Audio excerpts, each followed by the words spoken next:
ছাতাটা খুলেনি। আরে এই ছাতি কোনে পালি তুই? মহাজন, এই ছাতিটা দেন, আমার খুব মাথা ঘুরছে, খুব রোদ লাগছে। তাই নাকি? মহাজন তুমি না আমি তোমাকে ওখানে নিয়ে যাচ্ছি, বেশি কথা কবা না একদম। মহাজন, ও রুগা পাতলা মানুষ, ও ছাতিটা দিয়ে দে, না হলে মরে যাবেন। ওই তুই বেশি কথা বলবি না, জাতি মন চলে আমার সাথে এভাবে যাবি, না হয় এখানে বসে থাক। চল। কোন তো ছেলেটার সাথে কি এরকম করা ঠিক হয়েছে?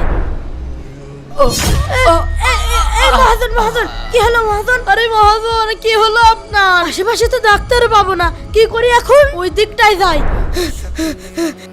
এই তুই এখানে বসে রয়েছিস, আর মহাজনের কি হয়েছে তুই জানিস? কি হয়েছে, কি হয়েছে? মহাজন মাথা ঘুরে ওখানে পড়ে গেছে। কি? মাথা ঘুরে মহাজন পড়ে গেছে। তুই কি করেছিস? না না, আমি তো কিছু করিনি। তুই বদদোয়া দিছিস, সত্যি কথা বলতে বদদোয়া দিসনি। না না ভাই, আমি বদয়া দিইনি। আমি তো আকাশের দিকে তাকিয়েছিলাম আর বলেছিলাম, হে আকাশের মালিক, আমার মহাজন আমার উপরে শক্তি দেখিয়েছে, তুমিও তার উপর শক্তি দেখিয়ে দাও।